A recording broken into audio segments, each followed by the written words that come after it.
Emily Rathborne's hands trembled as she held the leather-bound ledger in the moonlight streaming through her father's study window. The numbers didn't lie.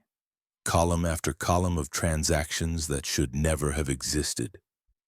Names of children separated from mothers, payments for human cargo that violated even the cruel laws of Mississippi in 1857. Noah Turner stood beside her, his finger tracing the entries he had learned to decipher over months of secret lessons. He whispered a single word that changed everything. Freedom. But freedom would come at a price neither of them had imagined, and the night ahead would test whether courage could triumph over a system built on chains and lies. Before we carry on, please hit the subscribe button to make my day and let me know where you are watching from in the comments.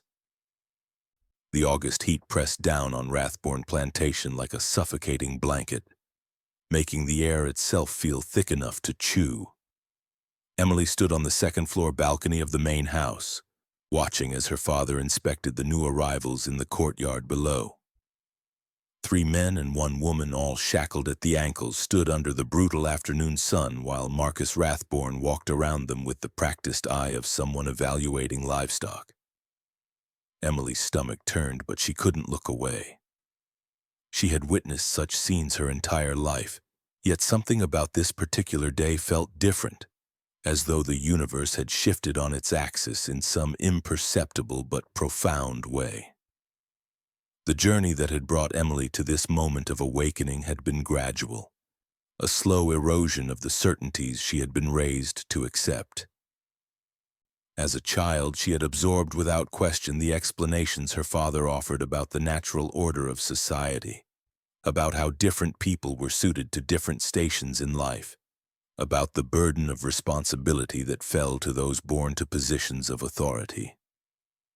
Her mother, who had died when Emily was 12, had reinforced these teachings with gentle insistence, preparing her daughter for the role of plantation mistress she would one day assume. The entire structure of Emily's world had been built on the foundation of these beliefs, and questioning them would have meant questioning everything. But education, that gift her father had so proudly bestowed upon her, had proved to be a double-edged sword. The tutors he hired to instruct Emily in literature and philosophy had opened doors that Marcus Rathborne had not anticipated. When she read the Declaration of Independence with its bold assertion that all men were created equal and endowed with unalienable rights, Emily had asked her tutor how such principles could coexist with the institution of slavery. The tutor, a nervous young man from Charleston, had offered the standard explanations about how the Founding Fathers had meant something different, about how certain categories of people were excluded from those universal declarations. But his answers had felt hollow even as he spoke them, and Emily had seen the discomfort in his eyes as he tried to reconcile contradictory ideas. The books in her father's library, amassed over decades as symbols of cultured refinement, contained their own subversive potential. Emily devoured novels by British authors who depicted slavery in the Caribbean with barely concealed horror, philosophical treatises that discussed human dignity and natural law, historical accounts of revolutions fought in the name of liberty. Each volume added another crack to the foundation of certainty her upbringing had constructed, until Emily found herself living in a state of perpetual cognitive dissonance, going through the motions of her privileged life while an internal voice grew steadily louder, asking uncomfortable questions she couldn't silence. The tallest of the men caught her attention.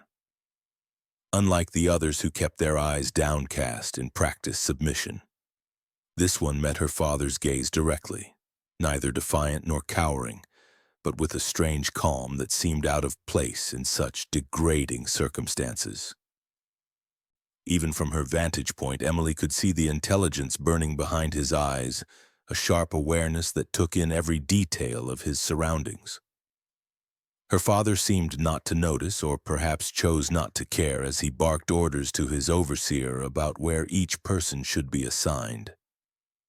The overseer, a thick-necked man named Garrett who had worked for Marcus Rathborne for 15 years, made notes in a small leather book he always carried, recording the assignments with the same casual efficiency he might use to catalog farm equipment. Emily watched as Garrett gestured toward the tobacco fields, then toward the main barn, dividing the new arrivals according to whatever logic governed such decisions. The tall man was designated for general field work, a catch-all category that meant he would be shifted between different tasks as needs arose.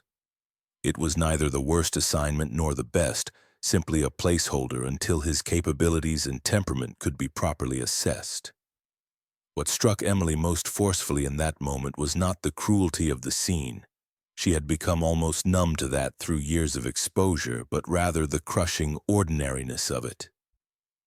This was simply how things were done, how business was conducted, how the world functioned in this corner of Mississippi in the middle of the 19th century. The men below were performing their roles in a script written long before any of them were born, following patterns established over generations until they seemed as natural and inevitable as the changing of seasons. That normality, that unquestioned acceptance of horror as routine, suddenly struck Emily as more disturbing than any individual act of violence could be.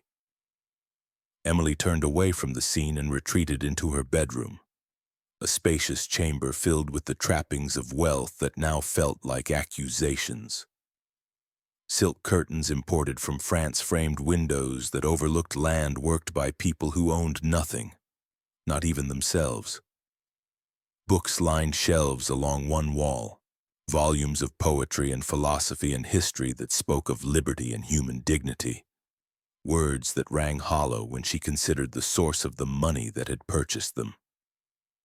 She had spent 22 years in this house, educated by the finest tutors her father could hire, taught to appreciate art and music and literature, all while ignoring the screams that sometimes drifted up from the quarters when punishments were administered. But Emily could no longer ignore the contradiction. Something had changed in her over the past year, a growing awareness that made every comfort feel like complicity. She had tried to speak with her father about the morality of their situation, but Marcus Rathborne dismissed such concerns as the foolish sentiments of a young woman who didn't understand the economics of running a successful plantation. He reminded her that their wealth, their position in society, everything they enjoyed came from the system he had spent decades building. To question it was to question the foundation of their entire existence. The next morning, Emily found herself drawn to the stables where the new arrivals had been temporarily housed until permanent quarters could be arranged. She told herself she was simply checking on the horses, but her feet carried her past the stalls to the back area where the 4 people sat on hay bales eating the meager breakfast they had been given.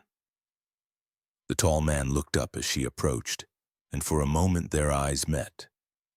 Emily felt a jolt of recognition, though they had never met before. It was as if she saw reflected in his gaze all the questions she had been asking herself, all the doubts that kept her awake at night. "What's your name?"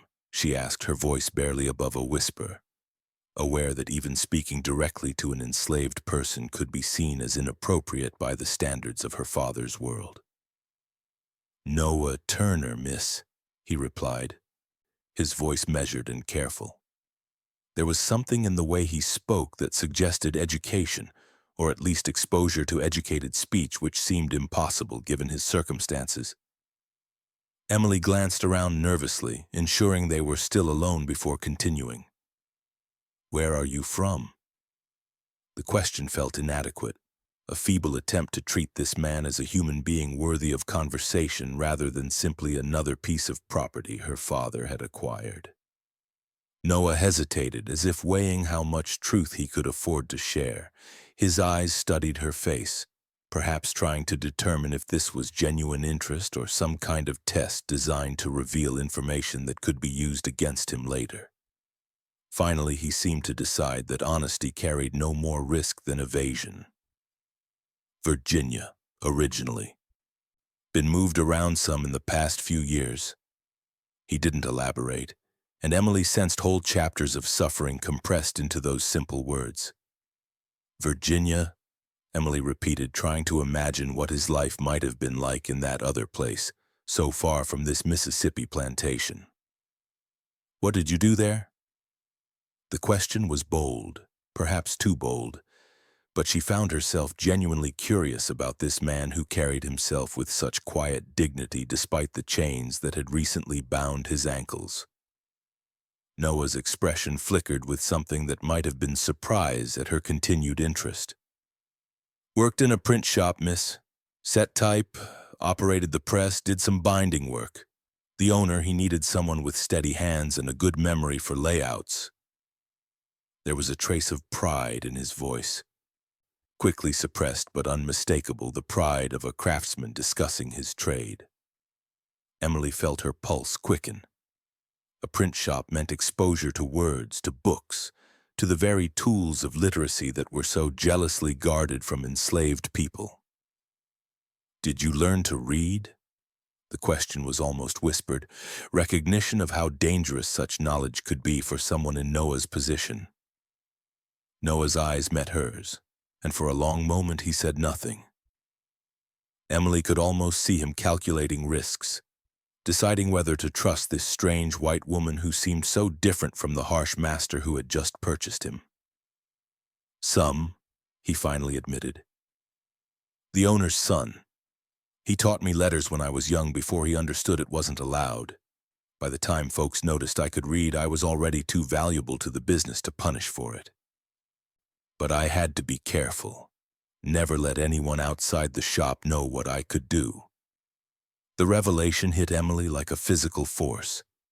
Here was someone who had tasted the freedom that came from literacy, who understood the power of written language to open worlds beyond physical experience, and who had been torn away from that life and thrust into agricultural labor where such skills would be not only useless but actively dangerous to possess.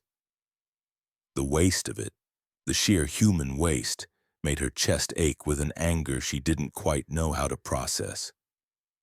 Over the following days, Emily found excuses to return to the stables, each time engaging Noah in brief conversations that never lasted long enough to arouse suspicion but gradually revealed more about both of them. She learned that he had worked in a print shop before his previous owner fell into debt and sold him to settle accounts. He had been taught basic reading by the shop owner's son, a fact that could have gotten him severely punished if discovered, as literacy among enslaved people was seen as dangerous by those who profited from their bondage. Noah spoke carefully, always aware of who might overhear. But Emily detected a hunger for knowledge in his questions, a desire to understand the world that extended far beyond his immediate circumstances. The more Emily learned about Noah's background, the more the idea that had begun forming in her mind took on solid shape and purpose. She found herself lying awake at night, staring at the ceiling of her bedroom while moonlight painted shadows across the walls, thinking about what it would mean to actively help someone her father legally owned to gain knowledge that the entire system was designed to withhold. It would be a direct violation not just of plantation rules but of state law, which explicitly forbade teaching enslaved people to read or write. The penalties for such offenses could be severe fines and social ostracism for white offenders. Brutal physical punishment for the enslaved person caught with forbidden knowledge. But Emily could not shake the conviction that had taken root in her conscience. She possessed knowledge, education, access to books and learning that had shaped her entire understanding of the world. To withhold those same tools from someone equally capable of benefiting from them simply because of the circumstances of his birth and the color of his skin felt like a form of theft, a hoarding of intellectual wealth that rightfully belonged to all humanity. The philosophers she had read spoke eloquently about natural rights and human dignity. But what good were such pretty words if they translated into no action, no practical attempt to live according to the principles they espoused? There was also, Emily admitted to herself in moments of brutal honesty, a selfish component to her motivation. Teaching Noah would be an act of rebellion against her father's authority, a way of asserting her own moral agency in a world that offered young women few opportunities for such assertion. She had spent her entire life being a dutiful daughter, accepting the rules and restrictions of her society even as she privately questioned them. The prospect of actually doing something, of taking concrete action that mattered, filled her with an excitement that was almost intoxicating. It was reckless and dangerous and probably foolish, but it was hers, a choice she could make and own regardless of the consequences. An idea began to form in Emily's mind, reckless and dangerous but impossible to dismiss. If Noah had some rudimentary reading skills, she could teach him more. She could give him access to the knowledge that had shaped her own thinking, the words of philosophers and poets who spoke of human rights and dignity. It was a small act of rebellion, perhaps meaningless in the face of the vast injustice that surrounded them, but it felt like something she could actually do, a way to translate her growing conviction into action. The problem was finding a safe place and time for such lessons. The plantation operated on rigid schedules designed to extract maximum labor from the people it enslaved, leaving little opportunity for anything beyond work, eating, and exhausted sleep.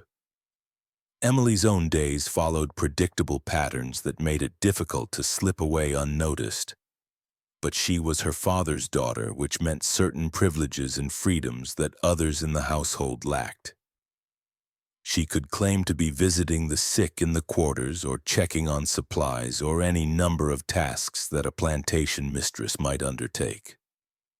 3 weeks after Noah's arrival, Emily approached him near the tobacco drying barn where he had been assigned to work.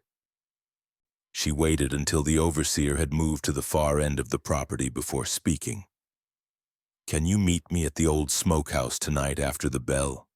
The one beyond the oak grove that's no longer used?" Noah's expression didn't change, but she saw understanding flash in his eyes. "That could be dangerous for both of us, miss." "I know," Emily admitted. "But I want to teach you to read properly. You deserve that chance." For a long moment, Noah studied her face, perhaps trying to determine if this was some kind of trap or test.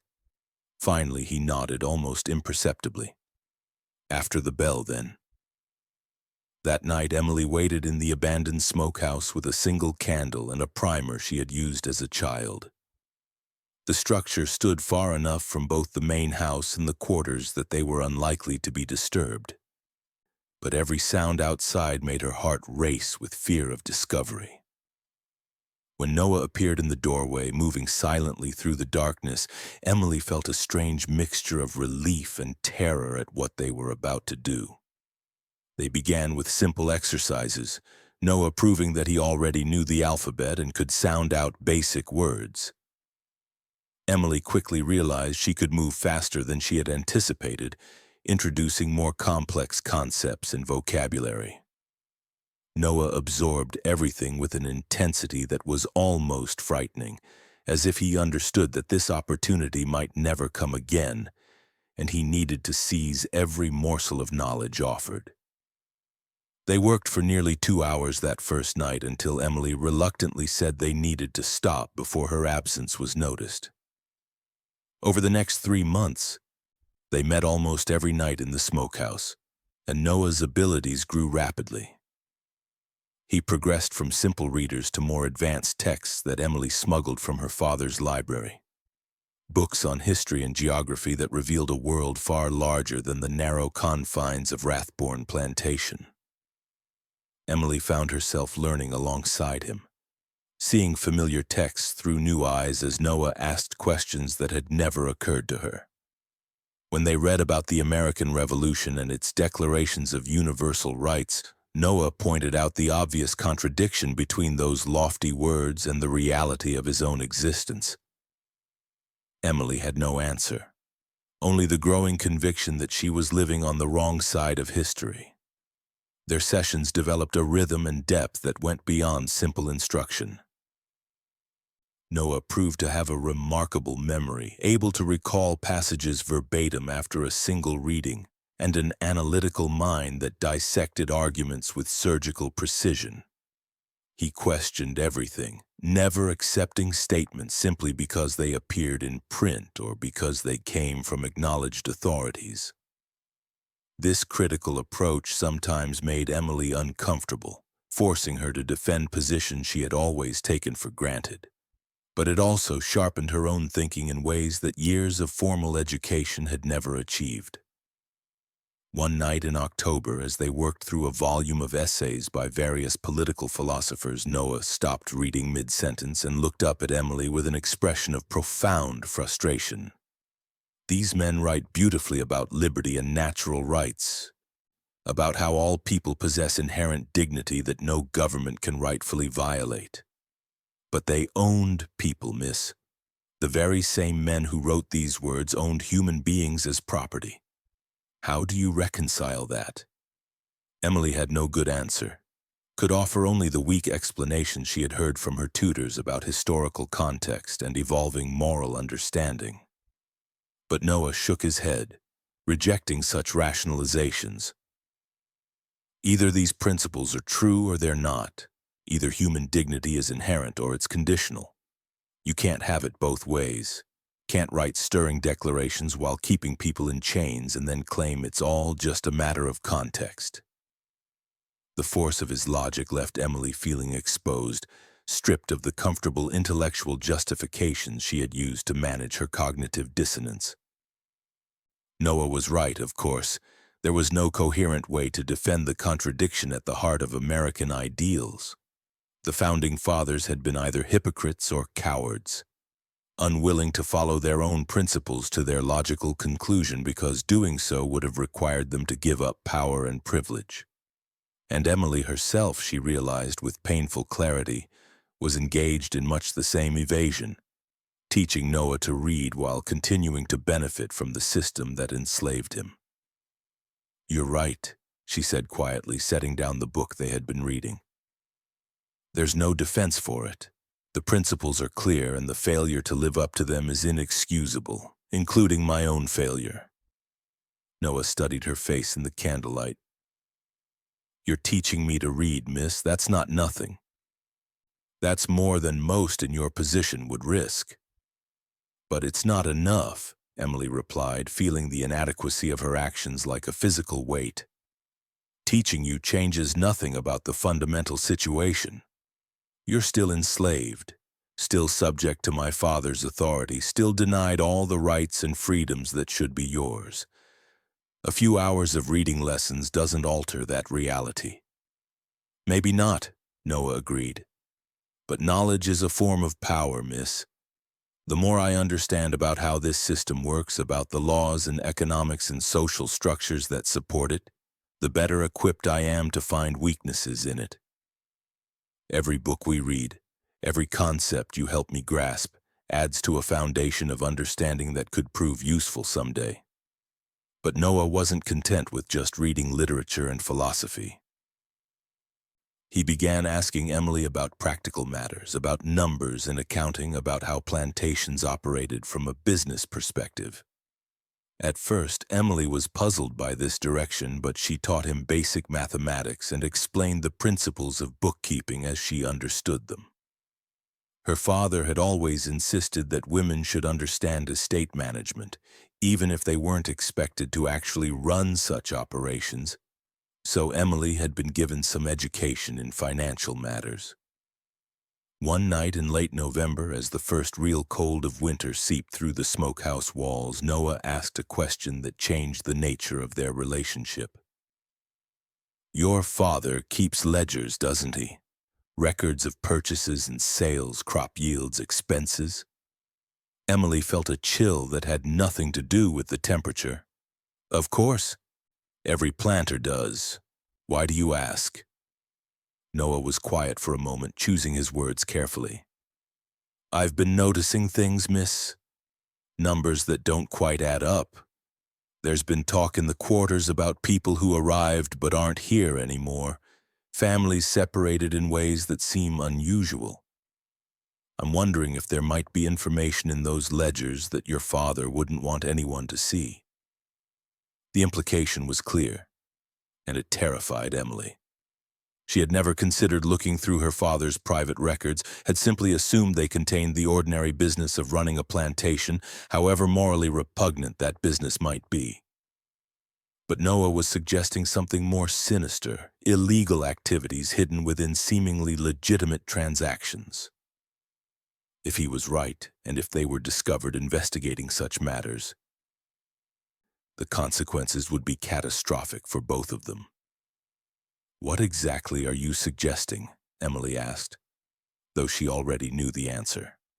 "I'm suggesting that knowledge is power, miss, and that if your father is doing things that violate even the laws of this state, that information could be valuable, maybe valuable enough to change some lives." Emily understood what Noah was really asking. He wanted to know if she was willing to cross a line far more dangerous than simply teaching him to read. He was proposing that they become spies in her own home, seeking evidence that could potentially be used to undermine her father's operations, or perhaps to help people escape. The risk was enormous, not just for herself, but for everyone in the quarters who might be punished if such activities were discovered. Yet how could she refuse? If Marcus Rathborne was engaged in illegal trafficking or other crimes beyond the already monstrous legal institution of slavery, didn't Emily have an obligation to expose such acts?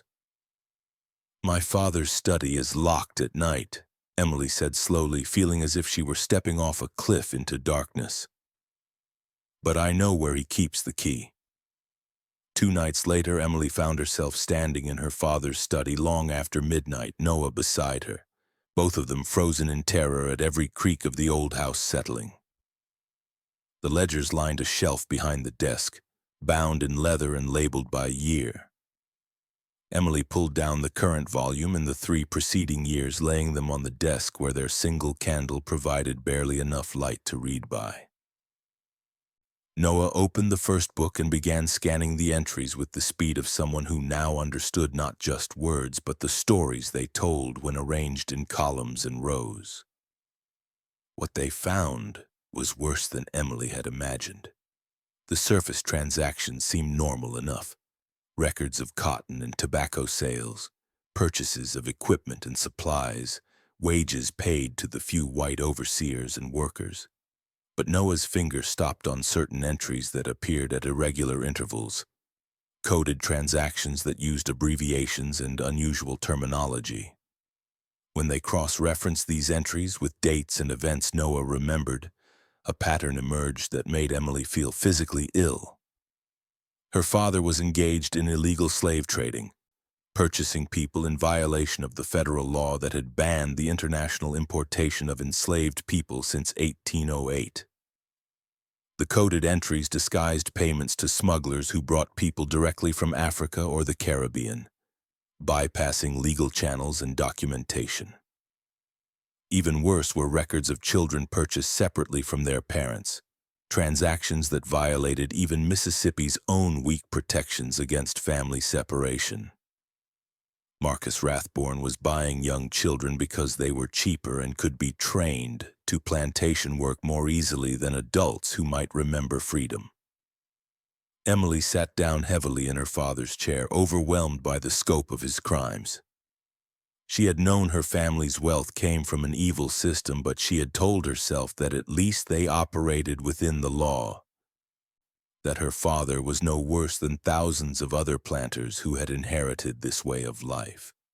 Now that rationalization crumbled before evidence of deliberate, calculated criminality motivated purely by greed. Marcus Rathborne wasn't just participating in an unjust system.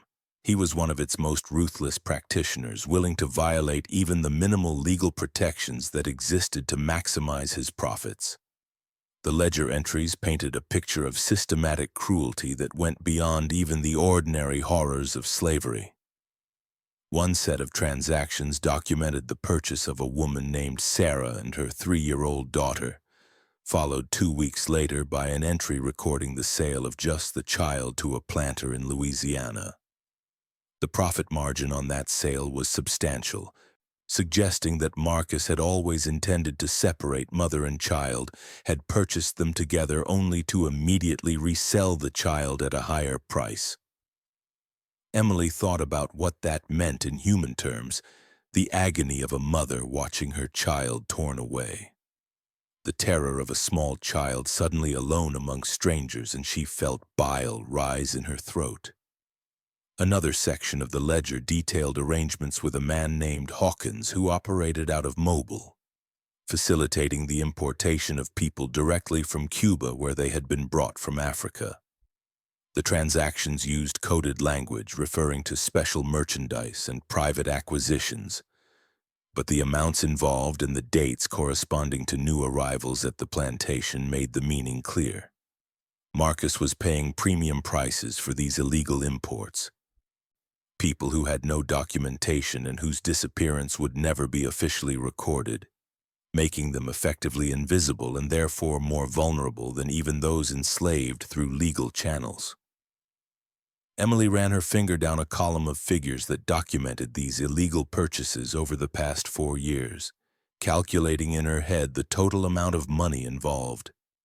It came to over $60,000, a staggering sum that represented dozens of human lives bought and sold in violation of federal law.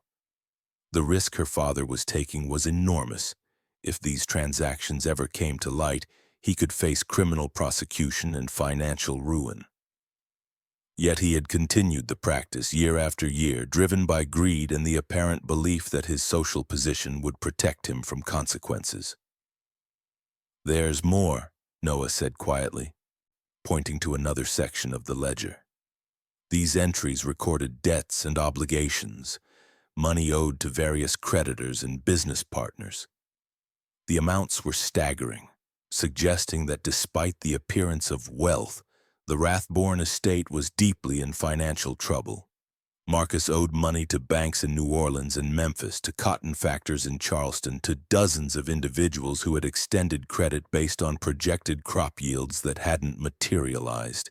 If these debts were called in, the plantation would have to be sold, everything liquidated to satisfy the creditors. He's desperate, Emily realized.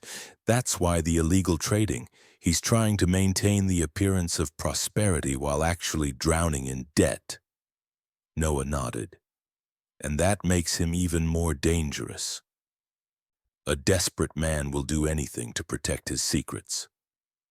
They spent hours that night and several subsequent nights carefully documenting what they found. Noah memorizing specific entries and transactions while Emily made discreet notes that could be hidden among her personal papers. They discovered a network of corruption that extended far beyond Rathborne Plantation, involving other planters, shipping companies, and corrupt officials who all profited from the illegal trade in human beings. The scope of it was breathtaking and terrifying, a vast criminal enterprise hiding behind the facade of Southern gentility and honor. As winter deepened into January of 1858, Emily wrestled with what to do with this information. She could go to the authorities, but most local officials were friends of her father or were themselves implicated in similar schemes. She could try to contact federal marshals, but getting such a message out without her father discovering it seemed nearly impossible. And even if she succeeded in exposing Marcus Rathborne's crimes, what would happen to the hundreds of people who depended on the plantation for their survival? However brutal that survival might be. Would they be sold off to settle debts, families scattered to the winds? The moral calculus was impossibly complex, every option seeming to lead to more suffering. Noah, meanwhile, had been having quiet conversations with others in the quarters, carefully sharing what he had learned without revealing the source of his information. Emily noticed changes in the atmosphere among the enslaved community. A subtle shift in the way people looked at the main house. A new current of whispered conversations that stopped whenever an overseer approached. Something was being planned, she realized. Some action that went beyond simply possessing knowledge of Marcus Rathborne's crimes. One evening in early February, as Emily and Noah met in the smokehouse for what had become their regular sessions, Noah finally explained what he had been organizing. "There are 47 people in these quarters who want to leave, miss. Families mostly with children. We've been planning an exodus, a coordinated departure that will get everyone far enough away before the alarm can be raised." Emily's heart raced. "You're talking about escape, mass escape. Noah, they'll hunt you down, they'll use dogs, people could die." "People are dying here, miss," Noah replied calmly. "Maybe not all at once, but they're dying nonetheless. Body and soul, killed by this place and what it does to human beings. At least if we run, we have a chance." "Where would you go? How would you survive? The whole country is looking for runaways." Noah's expression was patient, as if he had expected these questions and had already worked through the answers. "That's where your father's ledger comes in. It has names and addresses of people he does business with, routes he uses to transport goods, contacts in various cities. We can use that information to avoid his network, to find paths he won't think to watch. And we know his financial situation, which means we know he can't afford to spend too much resources chasing us. Every dollar he spends on pursuit is a dollar he can't use to pay his debts." The audacity of it stunned Emily. Noah wasn't just planning to escape. He was planning to use Marcus Rathborne's own records against him, turning the tools of oppression into instruments of liberation. But the risk was enormous, not just for those who fled, but for those who remained behind, who would surely face brutal interrogation and punishment. "When?" Emily asked, though part of her couldn't believe she was actually having this conversation. "Soon," Noah said. "Before spring, when your father will be focused on planting season and less attentive to the quarters. There's a night coming, new moon in late February, when the darkness will give us cover. We'll need one more thing from you, miss, if you're willing to help." Emily knew what he was going to ask before he said it. "You want the ledger itself?" "Just the volumes from the past 4 years. Without them, your father will have no records of his illegal transactions, no way to reconstruct who he owes what or who might testify against him. And we'll have proof, evidence that could protect us if we're caught, because we can threaten to expose him if he pursues us too aggressively. It's not much leverage, but it's something." The magnitude of what Noah was proposing took Emily's breath away. He wasn't just planning an escape, he was planning to destroy her father's ability to operate his criminal enterprise, to strip away the carefully maintained records that allowed the illegal business to function. If successful, it would be a devastating blow not just to Marcus Rathborne, but to the entire network of traffickers and corrupt officials he worked with. But if it failed, if they were caught, the retribution would be swift and merciless. Emily thought about her father, the man who had raised her, who had paid for her education and her comfortable life, who had told her bedtime stories when she was small and taught her to ride horses in the fields that stretched to the horizon. She thought about all the times he had been kind to her, generous, protective. Then she thought about the entries in those ledgers, the coded notations that represented stolen children and broken families, the evidence of cruelty and greed that powered their entire way of life. She thought about Noah and the others in the quarters who had never asked to be here, who dreamed of nothing more than the basic human freedom that she had always taken for granted. "I'll get you the ledgers," Emily said, her voice steady despite the fear that coursed through her. "But I need to know one thing. What happens to me after you're gone? My father will know someone helped you. He'll interrogate everyone." Noah met her eyes, and she saw genuine regret there. "That's why you have to decide if you're coming with us, miss. You've crossed too many lines already to go back. Once those ledgers disappear, once we're gone, your father will eventually figure out that you were involved. You won't be safe here." The truth of it settled over Emily like a weight. She had been so focused on the moral dimensions of her actions, on trying to do what was right, that she hadn't fully considered the practical consequences for her own life. If she stayed, she would face her father's rage and suspicion. Even if she denied everything, even if there was no concrete proof of her involvement, Marcus Rathborne would know. And a man desperate enough to engage in illegal trafficking would not hesitate to punish his own daughter if he believed she had betrayed him. But leaving meant abandoning everything she had ever known, stepping into a world for which she was completely unprepared. Emily had never worked a day of physical labor in her life, had no skills beyond the genteel accomplishments of a wealthy young woman, no money of her own beyond a few pieces of jewelry. Where would she go? How would she survive? The very idea seemed absurd. A sheltered plantation belle trying to make her way in a harsh world that had no use for her particular talents. Yet the alternative was staying in a house built on blood and lies, complicit in crimes that would stain her soul forever. Emily had spent months teaching Noah to read, had opened his world through words and knowledge, had come to see him as a human being deserving of dignity and freedom. How could she help him escape and then retreat back into her comfortable prison, pretending she didn't know what she knew, didn't care about what she cared about?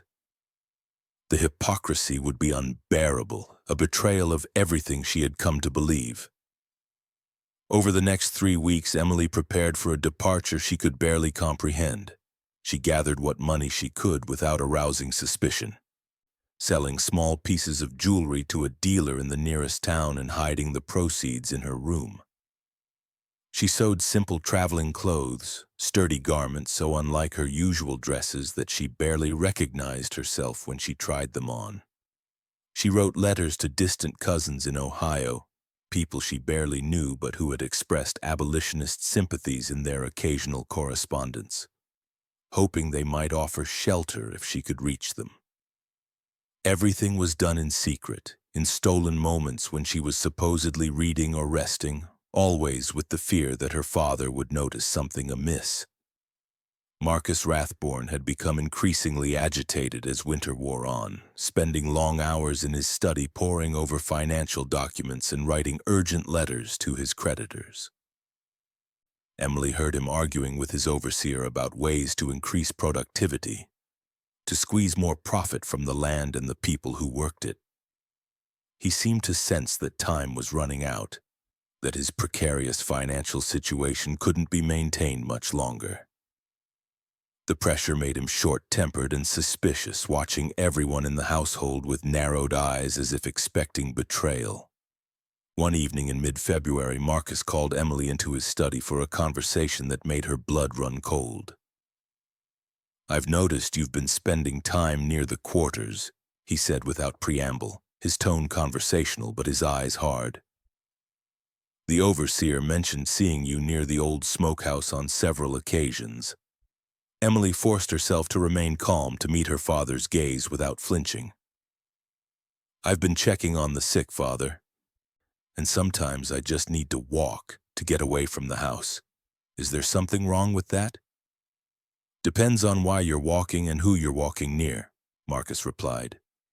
"That tall boy, the one we got from Virginia Turner. You've spoken with him?" "Perhaps in passing. I don't remember specifically." Marcus leaned back in his chair, studying her face. "He's trouble, that one. Too smart for his own good. I should probably sell him, but he's a strong worker when he applies himself. Still, I don't like the way some of the others listen to him. And I certainly don't like my daughter being anywhere near him." "I'm not a child, Father," Emily said, trying to keep her voice steady. "I know how to conduct myself appropriately." "Do you?" Marcus stood and walked to the window, looking out over the dark fields. "Because I wonder sometimes if your education hasn't filled your head with dangerous ideas. All those books about liberty and natural rights, as if such concepts have any bearing on the real world. The world is built on hierarchy, Emily, on order and proper structure. Some people are meant to lead and others to follow, and no amount of idealistic philosophy will change that basic truth. Emily wanted to scream, to tell him that his order was built on stolen lives and broken families, that his ledgers documented crimes that should land him in prison. But she bit her tongue, understanding that any outburst would only confirm his suspicions. Instead, she simply nodded and asked to be excused, claiming a headache, which wasn't entirely a lie given the tension that had her temples throbbing. As she left her father's study on Samo, Emily knew that time was running out. Marcus suspected something, if not the full extent of her involvement with Noah, then at least that she harbored sympathies that threatened his control. The planned escape would have to happen soon before her father's suspicions hardened into action. The next night, Emily managed to slip a note to Noah during one of her carefully casual walks near the tobacco barn. The message was simple. New moon in 3 days. Be ready. Noah's barely perceptible nod told her he understood. Those 72 hours crawled by with agonizing slowness. Emily went through the motions of her daily routine, taking meals with her father and pretending interest in his conversation about spring planting plans, all while her mind raced with the hundreds of things that could go wrong.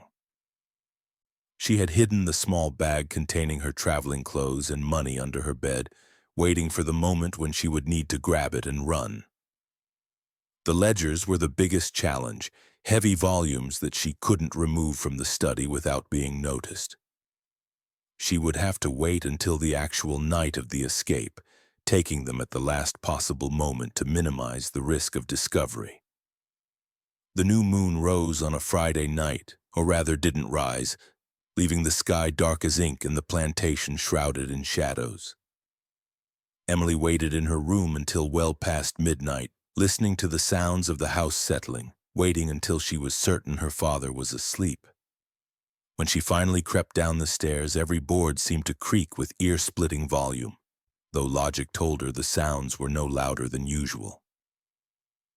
She retrieved the key to her father's study from its hiding place in the drawing room and let herself into the locked chamber, her hands shaking so badly she could barely fit the key into the mechanism. The ledgers seemed to weigh 1,000 pounds as Emily pulled them from the shelf and wrapped them in a cloth bag she had brought for the purpose. She was just turning to leave when she heard footsteps in the hallway outside. Her heart stopped. There was no time to return the ledgers to the shelf, nowhere to hide in the sparsely furnished study. Emily pressed herself against the wall beside the door, praying that whoever was out there would pass by without entering. The footsteps stopped right outside the study door. Emily held her breath, certain she was about to be discovered.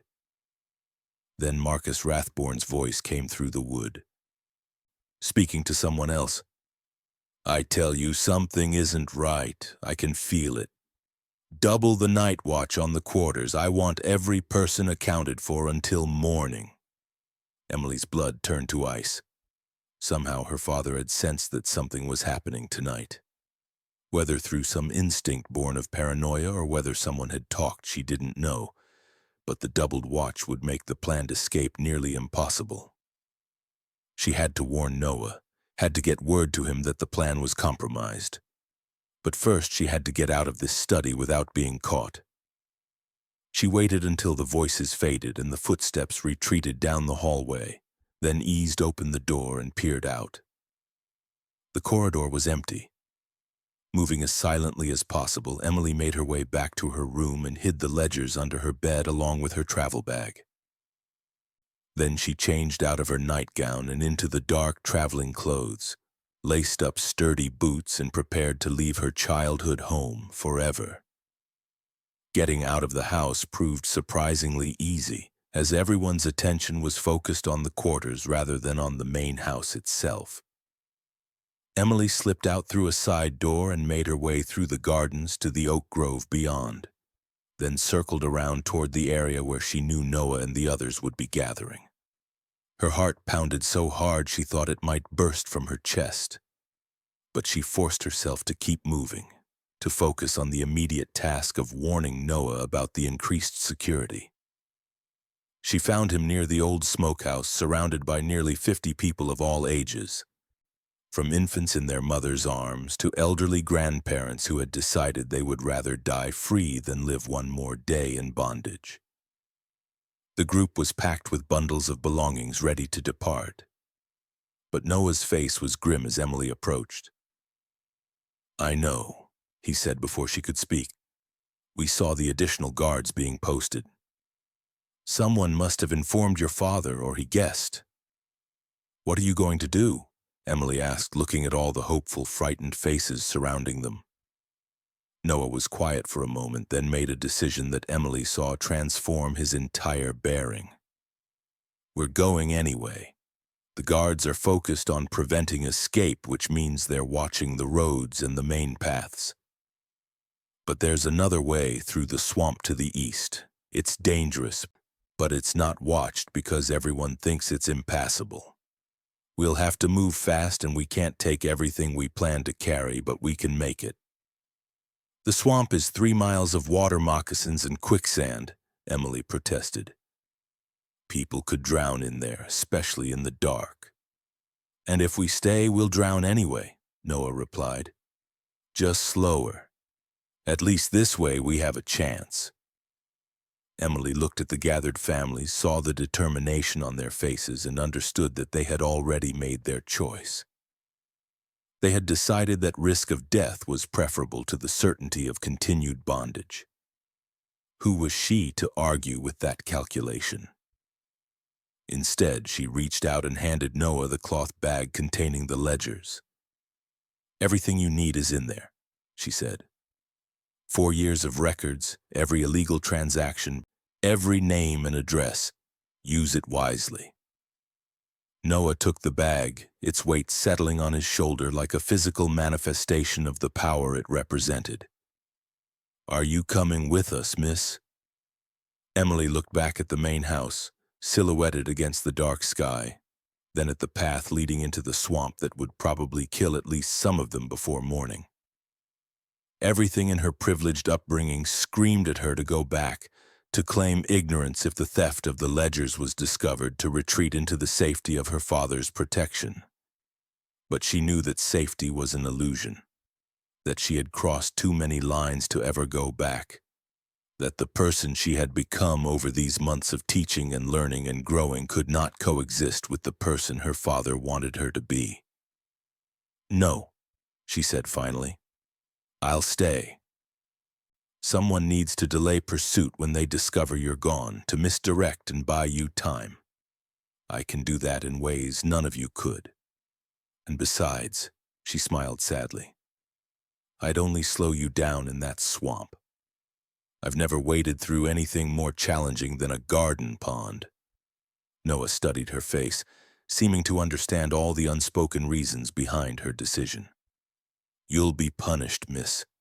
Your father will know you helped us." "I know, but he's still my father. He won't kill me, and that's more than can be said for what he'd do to any of you if you're caught. Now go before the watch changes and you lose your window." Noah reached out and took her hand, a gesture that would have been unthinkable months ago but now seemed like the most natural thing in the world.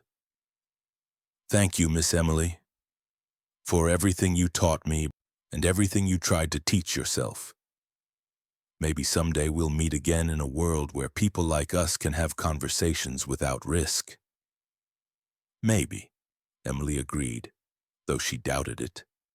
The world that would allow such meetings seemed impossibly distant, separated from the present by rivers of blood and decades of struggle. But at least she had done something, had taken some action, however small, against the vast injustice that defined her society. She watched as Noah led the group toward the eastern edge of the plantation, moving silently through the darkness toward the swamp that represented both their best hope and greatest danger. Within minutes they had vanished into the night, leaving Emily standing alone in the grove of oaks where she had spent so many childhood hours playing games that now seemed like relics from a different lifetime. Emily made her way back to the main house and climbed the stairs to her room.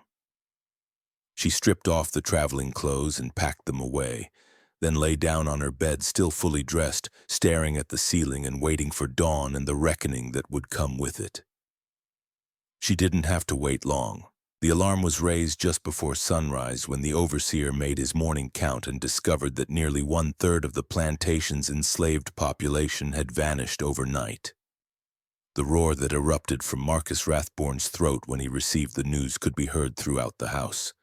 Within minutes he was storming through the quarters, demanding to know what had happened, who had helped organize such a massive escape.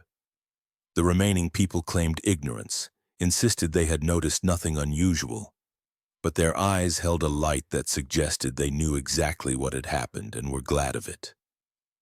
Marcus ordered search parties assembled immediately, dogs brought in to track the runaways, messages sent to neighboring plantations to watch for any suspicious movement. But when he went to his study to consult his records to identify which people were missing and therefore most likely to have been leaders of the escape, he discovered that his ledgers were gone.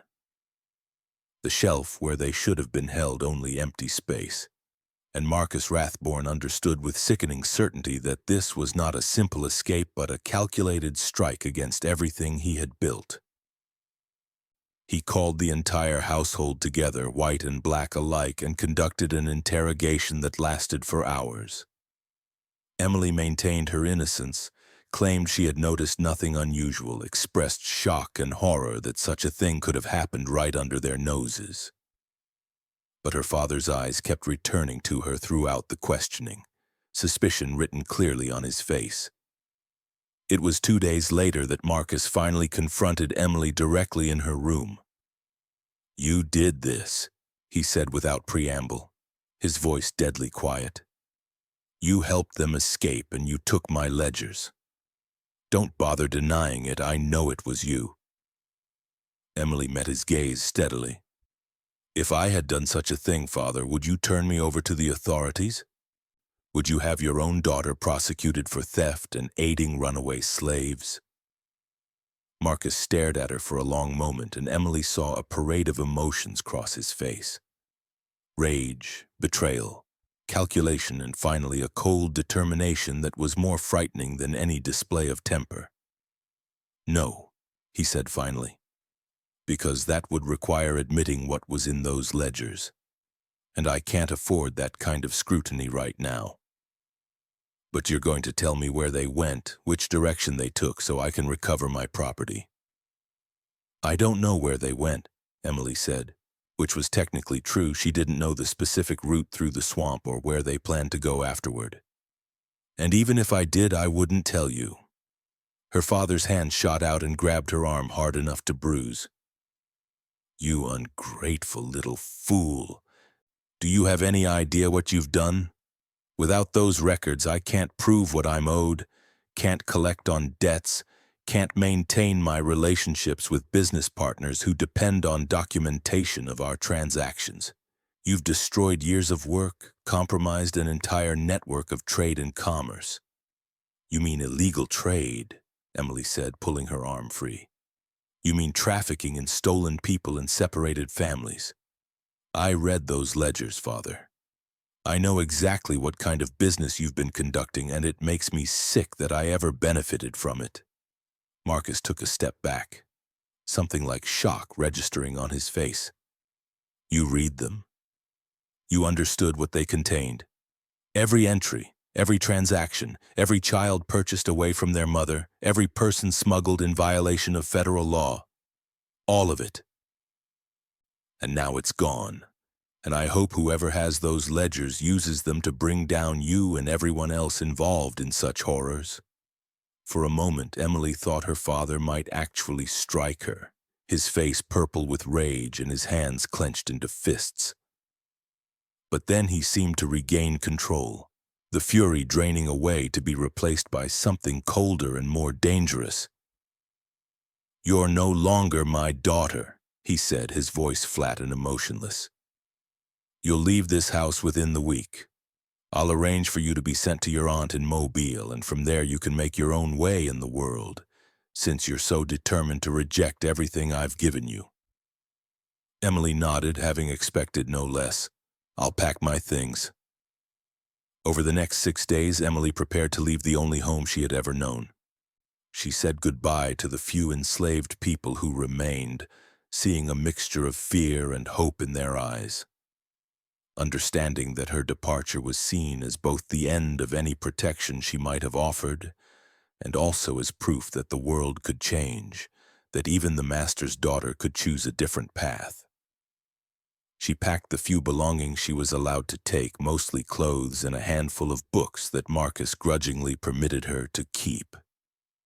The morning she left, Emily stood on the front steps of Rathborne plantation one last time, looking out over the fields that represented both incredible beauty and unspeakable cruelty. Her father did not come out to say goodbye. Instead, an overseer loaded her trunks onto a wagon and drove her to the river landing where she would catch a steamboat south. Emily did not look back as they drove away, though she could feel the weight of the house behind her, the ghosts of all the suffering that had occurred within its walls and across its lands. The journey to Mobile took 3 days, and from there Emily used what little money she had left to book passage on a ship heading to New Orleans. Her plan was to eventually make her way north, perhaps to Ohio, where her abolitionist cousins might help her find work and a place to live. But first she needed to disappear into the anonymity of a large city, to become someone other than Emily Rathborne, daughter of a disgraced plantation owner whose financial empire was crumbling. In New Orleans, Emily took a room in a modest boarding house and began the process of reinventing herself.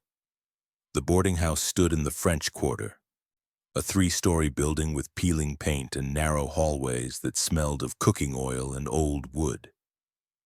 Her room was barely large enough for a bed and a small desk, with a single window that looked out onto a courtyard where chickens pecked at the dirt and children played games she didn't recognize.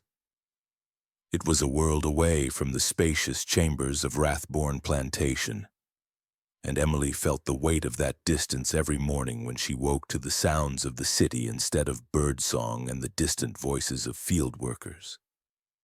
She found work as a tutor, teaching the children of merchants and shopkeepers, using the education her father had paid for to support herself in this new life. Her first student was the daughter of a German baker, a 12-year-old girl named Greta who spoke English with a thick accent and struggled with reading comprehension. Emily discovered that teaching one curious child was vastly different from teaching Noah in the smokehouse. Greta was restless and easily distracted, more interested in the smells of fresh bread wafting up from her father's shop than in the grammar exercises Emily assigned. But there was something satisfying about watching the girl's face light up when a difficult concept finally made sense, about knowing that she was giving someone tools they could use to build a better life. The work was hard for very little money, a humbling experience for someone who had grown up with servants attending to her every need.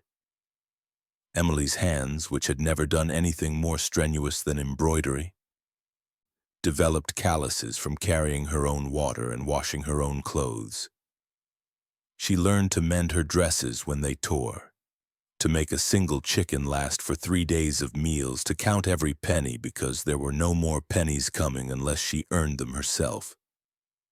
Some nights she lay in her narrow bed listening to the sounds of the boarding house around her, voices arguing in languages she didn't understand, footsteps on the stairs at all hours, the cry of babies and the laughter of women whose lives seemed so foreign to everything she had known. But Emily discovered that she didn't mind the struggle, that there was a satisfaction in earning her own way that she had never felt when living on wealth extracted from others' suffering. More than that, she began to understand the true cost of the privilege she had enjoyed her entire life. Every simple task that had once been performed invisibly by enslaved people now fell to her, and she realized how much labor had gone into maintaining the illusion of effortless gentility at Rathborne plantation. The pristine white dresses that had appeared in her wardrobe as if by magic had required hours of washing and ironing. The elaborate meals served at her father's table had demanded back-breaking work in sweltering kitchens. The beautiful gardens she had strolled through had been maintained by people who worked from dawn until dusk under threat of punishment. Emily started keeping a journal, writing by candlelight after her tutoring sessions were finished for the day. She documented her new life in careful detail, but she also wrote about her memories of Mississippi, trying to make sense of the journey that had brought her from the master's daughter to a struggling tutor in a boarding house. She wrote about her mother, who had died when Emily was 14, a gentle woman who had seemed uncomfortable with the realities of plantation life, but had never questioned the system that sustained her. Emily wondered what her mother would have thought about the choice she had made, whether she would have been proud or horrified or some complicated mixture of both. The journal entries became a way of processing guilt that Emily carried like a physical weight. She wrote about specific people she remembered from the quarters, people whose names she had never bothered to learn when she lived among them. People who had been invisible to her until she started teaching Noah and seeing them as human beings rather than part of the landscape. There was an older woman who had worked in the kitchen who had made special sweet cakes for Emily's birthday every year, whose name Emily now realized she had never known. There was a young boy, perhaps 8 or 9 years old, who had been purchased at auction and separated from his family, who had cried for weeks until he learned that crying brought punishment. Emily had walked past that child dozens of times without really seeing him, without understanding that his suffering was directly connected to her comfort. Writing about these memories was painful, but Emily forced herself to do it anyway, believing that she owed these people at least the acknowledgement of their humanity. Even if it came too late to matter, she filled page after page with descriptions and reflections, creating a record that she knew no one else would ever read, but that felt necessary nonetheless. It was her own form of penance, inadequate but sincere, a way of bearing witness to truth she had spent most of her life avoiding. As months turned into a year, Emily's tutoring practice slowly grew.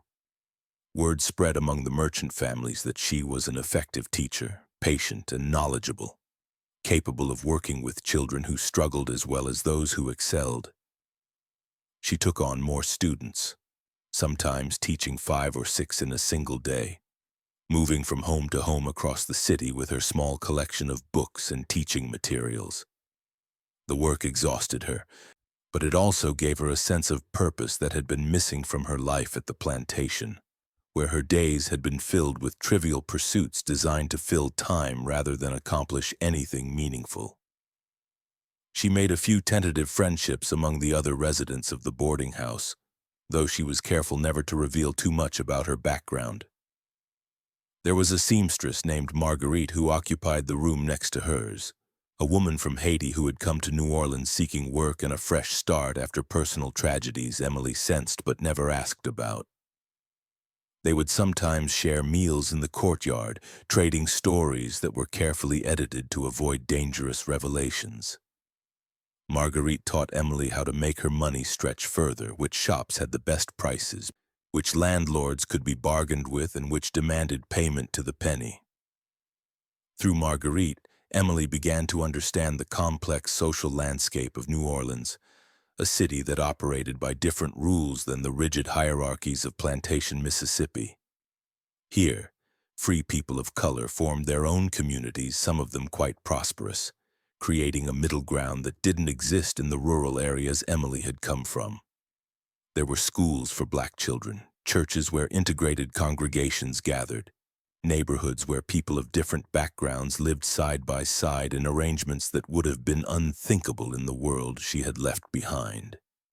It was far from perfect. Discrimination and inequality still shaped every aspect of life, but it represented possibilities that Emily had never imagined existed. Months passed with no word from Mississippi, no news about whether the escaped families had been captured or had successfully made it to freedom. Emily told herself that no news was good news, that if they had been caught, it would have been a major event reported in the newspapers. She scanned every paper she could get her hands on, looking for any mention of a mass escape from Rathborne plantation or the arrest of anyone carrying incriminating ledgers, but found nothing. It was as if 50 people had simply vanished into the American landscape, ghosts who had slipped through the cracks of a system designed to track and control their every movement. The absence of information gnawed at Emily during quiet moments when her mind wasn't occupied with lesson plans or the daily struggles of survival. She would lie awake at night wondering if Noah and the others had made it through the swamp, if the children had survived the treacherous journey, if any of them had been bitten by snakes or had fallen victim to the quicksand that made the eastern marshes so dangerous. She imagined 100 different scenarios, some ending in triumph and others in tragedy, but she had no way of knowing which reflected reality. During this time, Emily began attending lectures at a small church near her boarding house, talks organized by a group of local abolitionists who gathered to discuss the growing crisis over slavery. At first, she went simply to hear news from other parts of the country, hoping someone might mention events in Mississippi that would give her clues about the fate of the escaped families. But she found herself drawn into the discussions, listening to free black speakers describe their own experiences with bondage and escape, hearing white activists debate strategies for opposing the institution through legal and political means.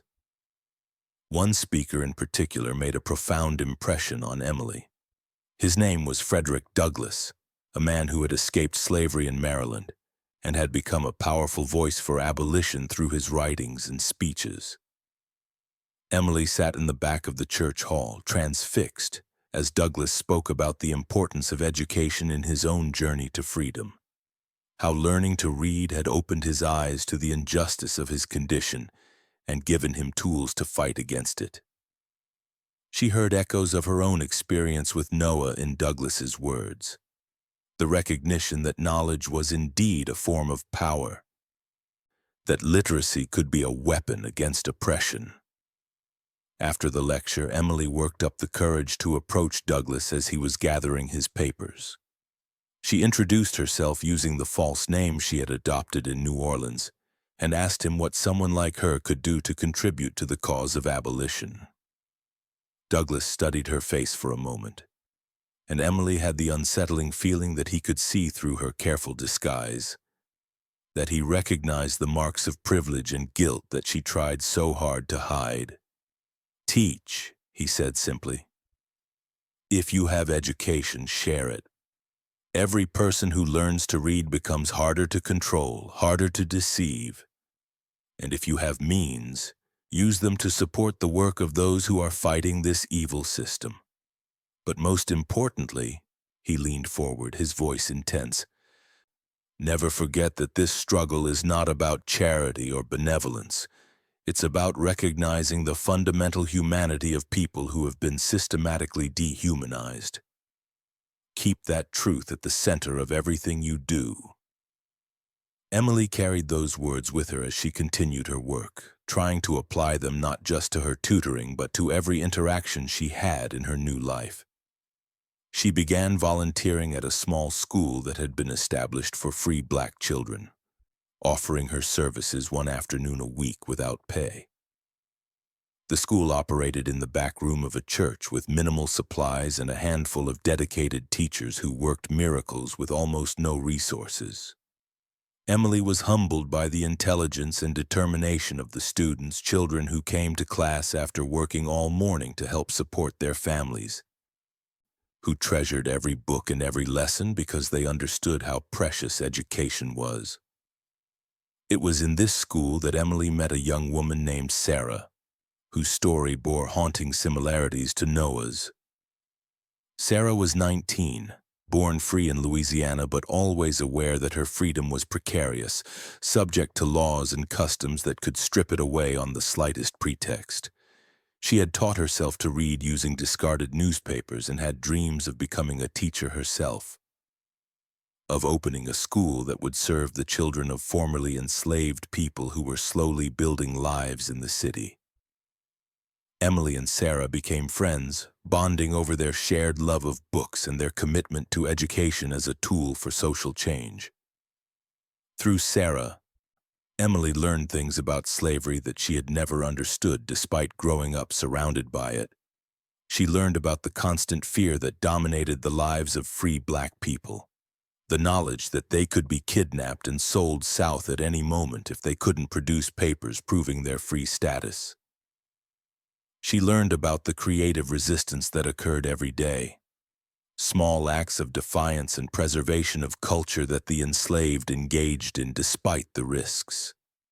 She learned about the complex networks of information and support that existed among black communities, underground channels of communication that allowed news and resources to flow even under the watchful eyes of those who sought to maintain absolute control. Sarah also helped Emily understand something about her own journey that she had been struggling to articulate. One evening, as they walked together through the French Quarter after a day at the school, Sarah turned to Emily and said, "You carry a lot of guilt. I can see it in the way you interact with the students, like you're trying to atone for something." Emily was startled by the observation, but she couldn't deny its truth.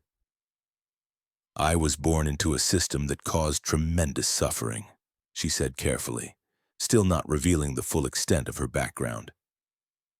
"I benefited from that suffering for 22 years. How could I not feel guilty?" Sarah was quiet for a moment, then responded with words that cut through all of Emily's careful rationalizations. "Guilt is easy. It lets you feel bad without actually changing anything fundamental about yourself.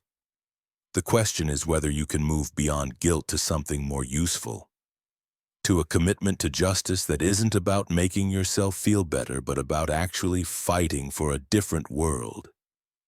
The observation stung, but Emily recognized its wisdom. She had been so focused on her own feelings of remorse and self-recrimination that she hadn't fully considered whether her actions were actually making a meaningful difference. Teaching a handful of children to read was important, but was it enough? Was she doing everything she could with the resources and knowledge she possessed? Or was she simply engaging in a form of moral self-comfort that allowed her to feel virtuous without taking real risks? These questions haunted Emily as she continued her work, pushing her to look for ways to contribute more substantially to the fight against slavery. She began writing articles under a pseudonym, pieces that described the realities of plantation life from the perspective of someone who had witnessed it firsthand. She couldn't reveal her true identity or provide too many specific details without risking exposure, but she could paint a picture of the system's cruelty and corruption that carried the weight of personal observation. Some of her articles were published in abolitionist newspapers circulated throughout the North, read by people who might never have seen a plantation but who needed to understand what slavery actually meant in practice rather than in abstract political debates. The writing became another form of witness, a way of using her privilege and education for purposes beyond her own comfort. Emily described the ledgers she had seen, though she changed identifying details to protect Noah and the others who had escaped with them. She wrote about the illegal trafficking that occurred beneath the surface of supposedly respectable business, about the financial desperation that drove men like her father to commit crimes against humanity. She wrote about the violence and the sexual exploitation and the casual cruelty that defined daily life on plantations. Details that made some editors uncomfortable, but that Emily insisted were necessary if readers were to truly understand what they were fighting against. The act of writing these articles brought Emily face to face with memories she would have preferred to forget. She remembered specific incidents of punishment she had witnessed as a child, scenes of brutality that had seemed normal at the time because they were so common but that now filled her with horror. She remembered her father's business associates visiting the plantation, wealthy men who spoke eloquently about honor and civilization while engaging in a system that denied both to millions of people. She remembered parties and balls where beautiful young women in expensive dresses danced with handsome men in tailored suits, entertainment funded by the labor of people who were never allowed to rest, never permitted to experience joy without permission, never granted the basic dignity of controlling their own lives. Then, almost a year after that February night of new moon darkness, Emily received a letter at her boarding house. It had no return address and had been forwarded through several different post offices, making it nearly impossible to trace its origin. Inside was a single sheet of paper with a few lines written in careful, educated handwriting that Emily immediately recognized as Noah's. The letter said simply, "Miss Emily, I wanted you to know that we made it. All of us, every person who left that night, we made it to a place where we can live as free people, at least as free as any black person can be in this country. The ledgers are safe and have already been used to shut down some of the worst operators in that network your father built. Several men are now in federal prison and others are being investigated. Your father's plantation has been sold to pay his debts. The house you grew up in is now owned by a bank in New Orleans. I hope that brings you some measure of satisfaction, knowing that your actions had consequences beyond just our escape. I also hope you found a new life for yourself, one not built on the suffering of others. Thank you for everything. The teacher you taught will remember you always." Emily read the letter 3 times, then carefully burned it in the candle flame, watching Noah's words turn to ash and smoke. She felt tears on her face, though whether they were tears of relief or sadness or some mixture of both, she couldn't say. The news about her father's financial ruin should have brought her satisfaction. But instead, she felt only a hollow emptiness. The recognition that so many lives had been destroyed in the process of building that empire and now in tearing it down. The letter mentioned that the ledgers had been used to shut down criminal operations and imprison men who had profited from illegal trafficking. Emily wondered how that had been accomplished, who Noah had trusted with such dangerous information, how he had managed to leverage the evidence without exposing himself and the others who had escaped. She imagined him working with abolitionists in the North, carefully releasing information to federal authorities in ways that couldn't be traced back to its source. The thought of Noah navigating that complex and dangerous process, using the literacy and numeracy she had taught him to dismantle the very system that had enslaved him, filled her with a fierce pride mixed with an aching sense of loss. In the days following the letter's arrival, Emily found herself thinking constantly about what its contents revealed about the wider impact of that night's escape. 50 people had reached freedom, which was remarkable enough, but the ripple effects extended far beyond those individual lives. If the ledgers had truly led to arrests and investigations, then hundreds or perhaps thousands of other people had been affected, their fates altered by information that Noah and the others had carried into the darkness. Children who might have been stolen from their families were instead kept safe. People who might have been illegally trafficked into the country found their potential captors in prison instead. An entire criminal network had been disrupted, its operations compromised by evidence that Marcus Rathborne had carefully maintained, never imagining it would be used against him. Emily tried to calculate the full scope of what had been accomplished that night, but the variables were too complex and too far-reaching. How many lives had been saved? How many families kept together? How much suffering had been prevented by shutting down even a portion of the illegal trafficking network? The numbers were impossible to determine, but they mattered, represented real human beings whose futures had been changed by actions that had started with simple reading lessons in an abandoned smokehouse. She shared the news with Sarah, or at least the parts of it that she could reveal without exposing too much about her own background. She told her friend that she had received word that a group of people she had helped in Mississippi had successfully escaped, and that their journey had led to the arrest of several illegal traffickers. Sarah listened with shining eyes, understanding the significance of such victories even when they were small in comparison to the vast scale of slavery's evil. "You see," Sarah said when Emily finished speaking, "this is what I meant about moving beyond guilt to action. What you did, whatever it was, it mattered. Those people are free now because of choices you made, and other people are safer because of the information that was exposed.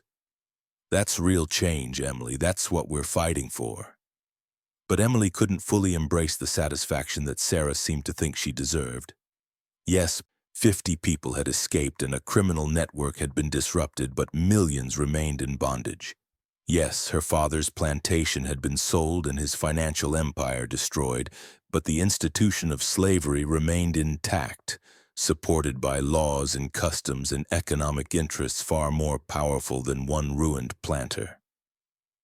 The victory felt simultaneously significant and insignificant, a small bright spot in an ocean of darkness that seemed to have no end.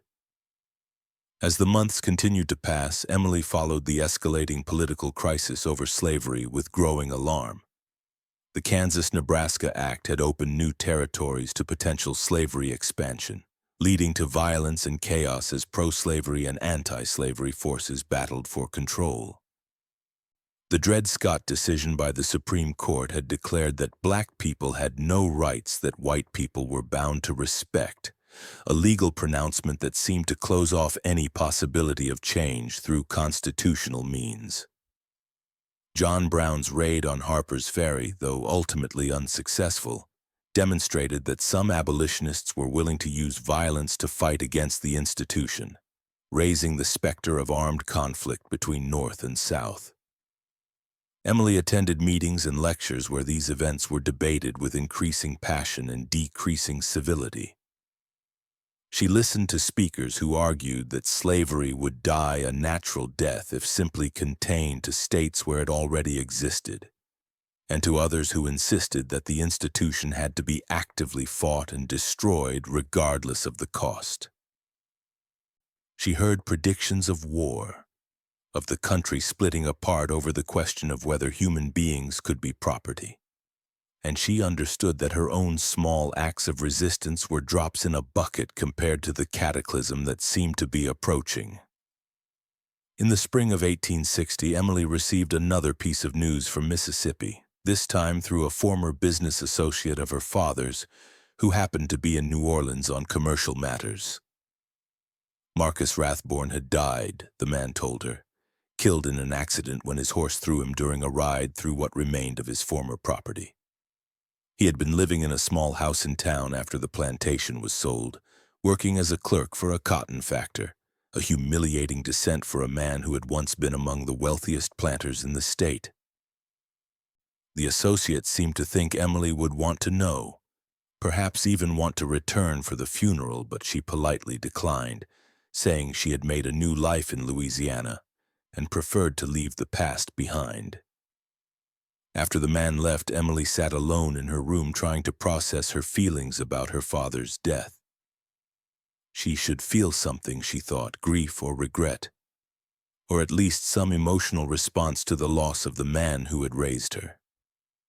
But all she felt was a kind of numb distance, as if Marcus Rathborne had become a stranger to her long before his actual death. The father she remembered from childhood, the man who had taught her to ride and had read her stories before bed, had been revealed as someone capable of terrible cruelty and corruption. She couldn't mourn him without also mourning the innocence that had allowed her to love him despite his crimes. Sarah found Emily sitting in the courtyard that evening, staring at nothing in particular. When Emily explained what had happened, her friend sat down beside her and took her hand. "You're allowed to have complicated feelings," Sarah said gently. "He was your father, even if he did terrible things. You can grieve the good parts of him while still condemning the evil he participated in." "Can I?" Emily asked. "Or is that just another form of moral compromise, trying to separate the man from his actions when the two were inseparable?" Sarah didn't have an easy answer, and Emily appreciated her honesty in not offering false comfort. They sat together in silence as evening turned to night, and Emily felt grateful for the friendship that had grown between them, for the presence of someone who understood that moral questions rarely had simple answers. The presidential election of 1860 brought these tensions to a breaking point. When Abraham Lincoln won the presidency on a platform of preventing slavery's expansion, Southern states began seceding from the Union one by one, declaring their intention to form a separate nation where the institution would be protected and preserved. Mississippi seceded in January of 1861, and Emily read the news with a strange mixture of relief and sorrow. Relief because it meant a final severing of her connection to that place and that life. Sorrow because it meant that compromise had failed and that terrible violence was now inevitable. But the knowledge that Noah and the others had made it to freedom, that was something she could hold on to. Emily had spent her entire life benefiting from an evil system, had worn dresses sewn by enslaved hands and eaten food grown by people who owned nothing. She could never fully atone for that complicity, could never erase the stain of having been born on the wrong side of history's great moral divide. But at least she had done something, had taken some action to undermine the machinery of oppression, had used her privilege and position to help others reach for the freedom that should have been theirs from birth. Years passed. Emily remained in New Orleans, continuing her work as a tutor and gradually building a reputation as someone who could educate even the most difficult students. She never married, never returned to Mississippi, never tried to contact any of her remaining family. The woman named Emily Rathborne effectively ceased to exist, replaced by a quieter, harder person who had learned that good intentions meant nothing without action. That neutrality in the face of injustice was simply another form of complicity. The outbreak of the Civil War in April of 1861 transformed New Orleans in ways both dramatic and subtle. As a major port city with complex loyalties, New Orleans found itself caught between Confederate control and Union pressure from the Gulf. Emily watched as young men marched off to fight for the Confederacy, bands playing and crowds cheering, the whole spectacle seeming like a terrible carnival celebrating the defense of an indefensible institution. She kept her head down and her opinions to herself, understanding that expressing pro-Union or abolitionist sentiments in a Confederate city could be dangerous. But privately, Emily felt a fierce hope that the war would accomplish what decades of moral argument had failed to achieve. If it took violence to end slavery, she thought, then let there be violence. She knew that made her a monster in some people's eyes, that wishing for war meant wishing for death and suffering on a massive scale. But she had seen too much, knew too well what slavery meant in practice, to believe that anything less than total war would be sufficient to destroy it. The system was too entrenched, too profitable, too central to the Southern economy and social structure to be dismantled through peaceful means. When Union forces captured New Orleans in May of 1862, Emily felt a weight lift from her shoulders that she hadn't fully realized she was carrying. The occupation was harsh and often corrupt, Union General Benjamin Butler earning the nickname Beast Butler for his heavy-handed tactics and alleged financial improprieties. But it also meant that the city was no longer under Confederate control, that enslaved people began fleeing to Union lines seeking freedom, that the social order Emily had been raised to accept as natural and permanent was finally beginning to crumble. She expanded her teaching work dramatically during the occupation, joining efforts to educate the formerly enslaved people who flooded into the city seeking safety and opportunity. The freedmen's schools that sprang up throughout New Orleans were chaotic and under-resourced, operating in churches and abandoned buildings with donated materials and volunteer teachers. Emily threw herself into this work with an intensity that left her exhausted but fulfilled, teaching adults and children alike to read and write and calculate. skills they would need to navigate freedom after centuries of enforced illiteracy. The students in these schools amazed Emily with their hunger for knowledge. She taught grandparents who had spent 70 years in bondage, their hands gnarled from decades of field work, who struggled to hold pencils but approached each lesson with determination that put her privileged education to shame. She taught children who had escaped with their families, carrying nothing but the clothes on their backs, who treated every book as a treasure because they understood how precious education was. She taught young men who planned to join the colored regiments forming to fight for the Union, who wanted to learn to read military orders and write letters home to families they hoped to reunite with after the war. In one of these schools, Emily met an elderly woman named Clara who had been enslaved on a plantation not far from Rathborne land. Clara mentioned almost in passing that she had heard stories about a mass escape from a nearby plantation years before the war. Dozens of families who had disappeared one night and were never recaptured. The story had become legend in the area, Clara said. A tale of hope that people whispered to each other in the quarters when they needed to believe that escape was possible. Emily's heart raced as she listened to Clara's account. "Do you remember which plantation it was?" she asked, trying to keep her voice casual. Clara thought for a moment. "Rathborne, I think. Rich man, mean as a snake. Had a daughter too, people said, but nobody knew what happened to her. Some folks thought she ran off north. Others thought her daddy sent her away after the escape because he blamed her for it somehow." "What made people think the daughter was involved?" Emily pressed, desperate for any information about how the events of that night were remembered and understood. "Just rumors, miss," Clara said with a shrug. "But folks in the quarters, we always knew more than the masters thought we did. We knew when something was being planned, knew when someone was getting ready to run. And word was that girl had been teaching at least one of the men to read, meeting him secret-like.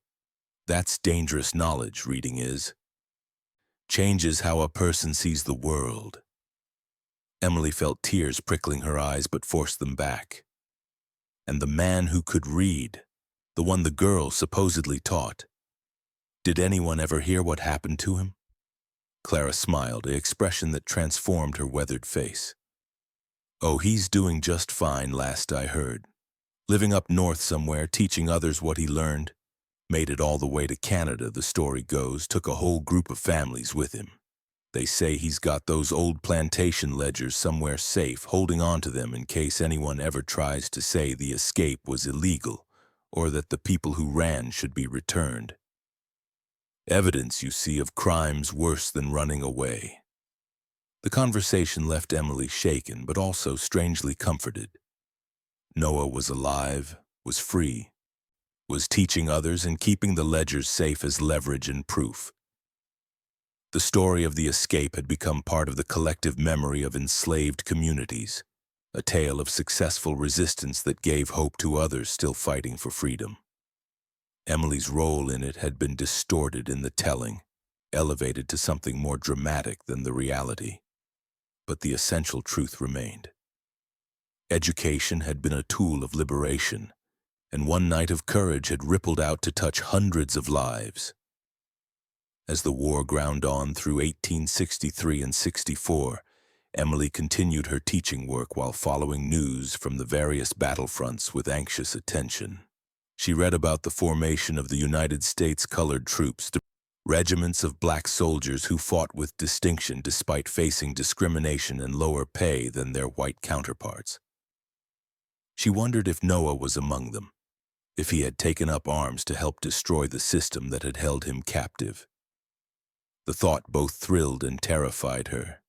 The recognition that the student she had taught in secret might now be fighting and possibly dying to secure freedom for others.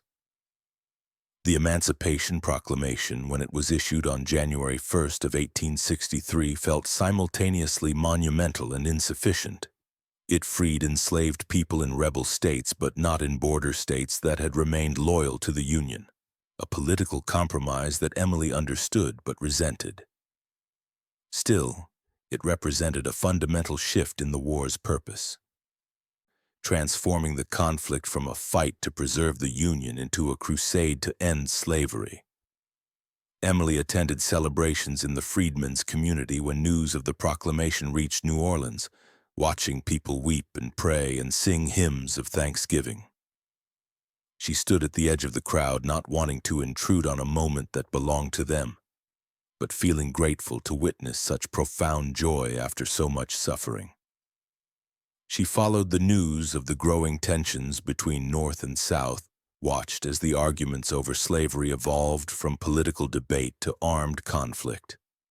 When the Civil War finally erupted in 1861, Emily wondered if Noah was fighting somewhere with the Union forces, if he had joined one of the colored regiments that were forming to help end the institution that had held him captive. She would never know, as there was no safe way to try to find him, no way to reach across the chasm of race and circumstance that separated them, even in a country at war with itself. But sometimes, on quiet evenings, when she sat alone in her small room, Emily would remember those nights in the smokehouse, teaching Noah to read by candlelight, watching his mind open to possibilities he had never been allowed to imagine. She would remember the weight of those ledgers in her hands, the proof of her father's crimes and the tool that had enabled freedom for so many people. She would remember Noah's steady gaze as he asked her to make a choice, to decide which side of the great moral divide she would stand on. Emily Rathborne had made her choice, and though it had cost her everything she had known, she never regretted it. In a world built on the stolen labor and broken families of millions, she had managed one small act of resistance, had helped 50 people escape, and had contributed to the destruction of a criminal network that profited from human suffering. It was not enough, would never be enough to balance the scales of justice, but it was something, and that had to be sufficient. The war ended eventually, as all wars do, and with it came the death of the institution that had defined the American South for over 2 centuries. Emily lived long enough to see emancipation, to witness the 13th Amendment ratified and slavery abolished throughout the nation. She wondered what had become of Noah and the others who had disappeared into that February night so many years ago, whether they had survived to see this day of liberation, whether they had built the lives they dreamed of when they waded through swamp water and risked death for the chance at freedom. She never learned the answer to those questions. The 50 people who had escaped from Rathborne plantation that night had scattered to the winds, some going north to Canada, others finding refuge in free black communities in northern states, all of them taking new names and new identities to protect themselves from the pursuit that had eventually faded, but never entirely stopped. They lived their lives as free people, raised their children and grandchildren in a world slowly and painfully transforming. And they remembered the master's daughter who had taught one man to read, and in doing so had helped to change the course of dozens of lives. And somewhere, perhaps in a trunk passed down through generations, or hidden in the rafters of an old building, or buried in a location known only to a select few, the ledgers from Rathborne plantation still existed. Those leather-bound volumes filled with entries that documented crimes and cruelty, that mapped the network of illegal trafficking and financial corruption, that represented the cold numerical reality behind the rhetoric of Southern honor and states' rights. The ledgers that a master's daughter had stolen and a newly freed man had carried into the darkness, evidence of a system's rottenness that would someday help historians understand the full scope of slavery's evil. Emily died in 1893, an old woman who had long since become invisible in the bustle of New Orleans life. Her obituary was 3 lines long and mentioned nothing about her origins or her past, describing only the decades she had spent teaching children to read and write. No one at her funeral knew that she had once been the daughter of a wealthy planter. or that she had played a small but significant role in one of the thousands of escapes that chipped away at the institution of slavery, even before the war brought it crashing down. But Emily's story lived on in the memories of those she had helped and their descendants, passed down as a reminder that even people born into positions of privilege and power could choose to resist, could decide that moral clarity mattered more than comfort or safety. She became a legend in certain circles, the master's daughter who taught a slave to read and helped steal the records that brought down a criminal empire. The details changed in the telling, embellished and simplified, but the core truth remained. In a world that demanded complicity with evil, she had chosen defiance. And that choice, small as it might have seemed in the vast sweep of history, had mattered. It had mattered to the 50 people who escaped that February night, to their children and grandchildren who grew up free because of the risks their ancestors had taken. It had mattered to the criminal network that lost its records and saw its operations disrupted and some of its key figures imprisoned. It had mattered to Emily herself, who had found meaning and purpose in action rather than passive guilt, who had learned that knowledge without application was just another form of cowardice. The master's daughter had taught a new slave to read, and in doing so had uncovered secrets that changed everything. She had paid the price for that education, losing family and fortune and the comfortable life she had always known. But she had gained something more valuable, the knowledge that when faced with a clear choice between justice and complicity, she had chosen justice. Consequences be damned. That was her legacy, more lasting than any plantation or any ledger, a testament to the truth that individual choices matter even in the face of vast systemic evil, and that sometimes the most revolutionary act is simply deciding that you can no longer participate in the machinery of oppression. And so the story ends where it began, with a young woman standing in moonlight holding evidence of her father's crimes, making a choice that would ripple through generations. Emily Rathborne chose freedom over comfort, truth over family loyalty, action over passive guilt. It was not a perfect choice. There were no perfect choices in a world so thoroughly corrupted by slavery's legacy. But it was her choice, made with open eyes and full knowledge of the cost, and it mattered.